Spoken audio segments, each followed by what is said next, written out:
Hey everybody, this is Marcel Fleet, the Sports Inquirer, once again joined by Georgia State beach volleyball head coach Beth Van Fleet.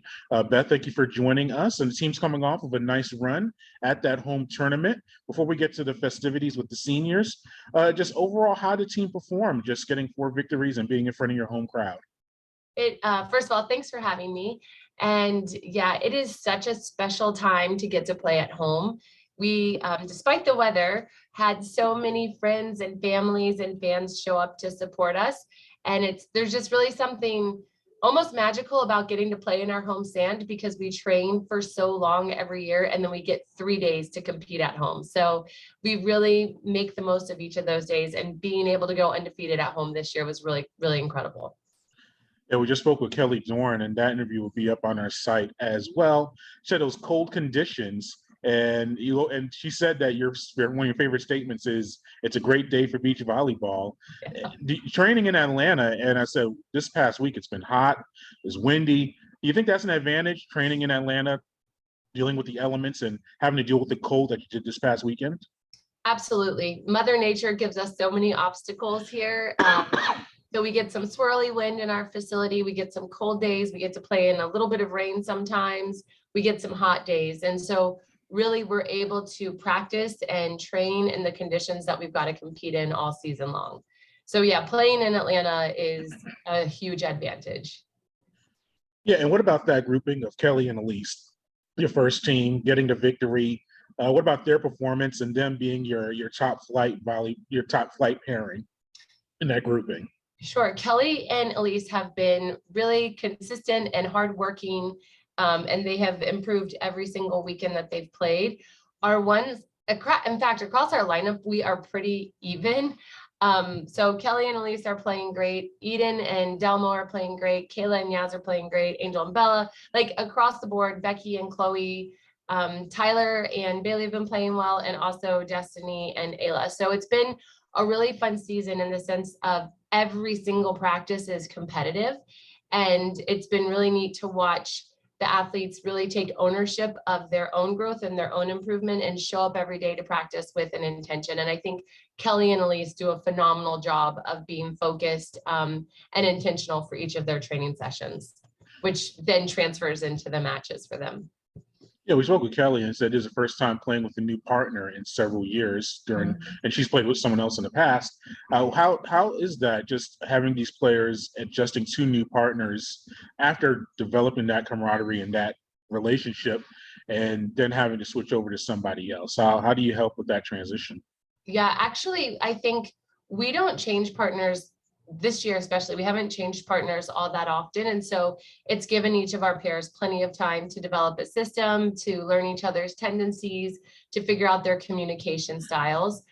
Kelly was just in a situation where the last 2 years she played with Kate Novak, and then Kate graduated. And so coming into this year, we knew we'd be looking to put her with another split blocker. And she and Elise have just surprisingly hit it off. They ended up playing in a fall event together.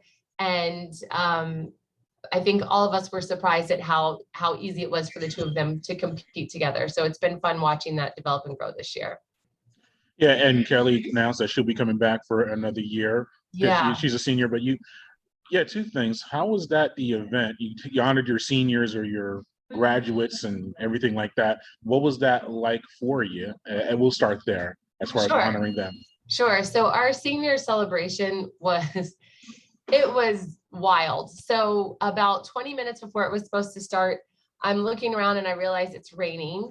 It's freezing cold, and it started raining. So my staff were all running around trying to get the balls underneath the barrier so they don't get wet. And as we're running around, we realized like we're not getting wet. And then we realized that it's ice falling from the sky. And so then we all kind of got back together and we're like, we can't go inside. It's too late to move this whole thing inside. So we've got to be outside. And about a minute before our ceremony started, I'm not kidding you, the clouds parted and the sun started shining down on us, and it got warm and it was sunny and bright. And it was like a magical moment for our 5th years, our grads, our seniors to be honored and celebrated. And we got to spend about 15 minutes doing that. And then as soon as we finished our ceremony, the clouds came back together and it got dark and cold again. And we played our next duel. But for those 15 minutes in the sunshine, it was just beautiful. It was the love and support from the families that have traveled to be here.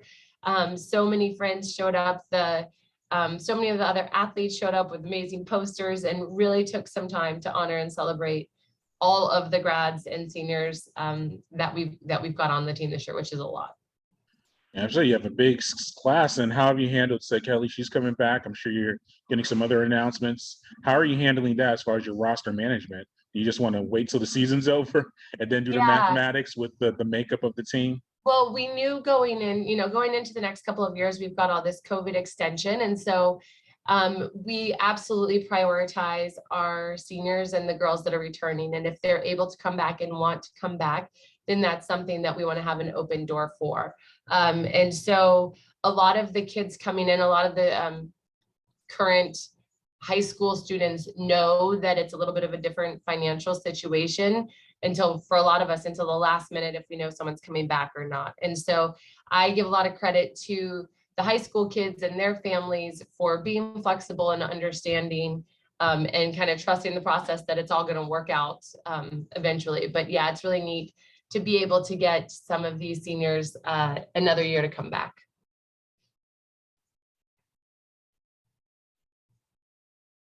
Okay, we're back. Yeah, just one last thing. Now you're heading for the Palmetto Invitational, or the event in Columbia, South Carolina, hosted by the University of South Carolina. How are preparations going for that? You're going to have another Conference USA foe there. You've seen the Gamecocks before earlier in the season. Just how are preparations going for that as you're getting ready for your own conference tournament 2 weeks from now? Sure. So this weekend, actually, we decided not to play Coastal. They're our conference tournament because we're going to play them the following weekend. And so at South Carolina, we'll face Florida Gulf Coast, College of Charleston, and South Carolina. All three schools are playing really well right now. And that's kind of where you want to be at this point in the season. You want to be tested every weekend. You want to be tested in every duel. We know that we're going to play against some really scrappy players with some pretty high IQs. And so going into South Carolina is always a lot of fun. Their facility is amazing and their events crew puts on an incredible event. And they always have a big fan base too. So we are mentally and physically prepared for the weekend and excited. I think it's going to be warmish temperatures, it looks like. So that might be fun to play in for a little bit. But yeah, you have to prepare for all three of these schools differently because they each play a different style of volleyball. So we're working on that this week in practice. Actually, we'll end on this. I was speaking with Kelly. I asked her what's the worst element to play in.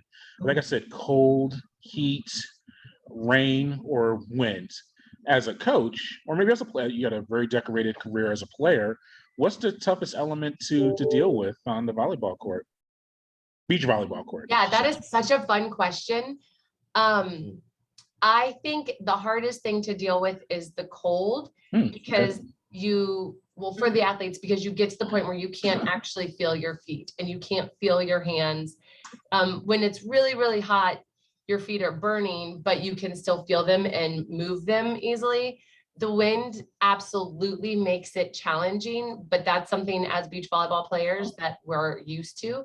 From a coaching perspective, that's harder because it blows away all of our papers. But I think, and then the rain just is kind of even for everyone. So the wind will generally separate people with excellent ball control and good ball control. But I think the cold, when you actually can't feel your feet and it hurts your hand to hit the ball, I think that changes how people compete more than any other contact. Now, I've heard of it being too cold. Can it ever be too hot? Is that possible? It can be both, yeah. So like oftentimes, and for our purposes, that doesn't usually happen. The really hot days occur in Florida and Arizona in the summer, and we finish playing in May. So as college athletes, they don't really have to deal with extreme heat, but a lot of them will go on and play in the summer. And that's certainly, there are days when you're under the heat advisories and you've got to have extra timeouts for water and extra timeouts for shade because overheating is absolutely a dangerous situation that you want to prevent at all costs. is it ever too much rain or snow or wind, or do you just continue playing in those elements? Luckily, we haven't had too much snow yet. We've definitely had a couple of events around the country where there is snow on the courts when you wake up in the morning, or it will snow a little bit while they're playing. Those are kind of fun because it's so rare for that to happen.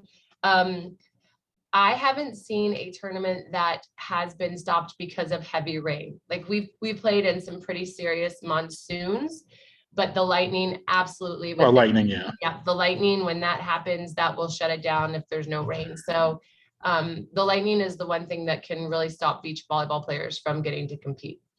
And then the wind, if it's 30 or 40 miles an hour, you're still playing. You're still playing, and it's ugly volleyball. And that's, I think, a really good time to test your character and find ways to laugh instead of ways to get frustrated. That's a good outlook. Well, Beth, thank you for your time. Once again, we appreciate it. Absolutely. Good luck this weekend, and we'll catch you up before the conference tournament. Yeah, thanks so much for following us this season, Marcel. It's great to speak with you. All right.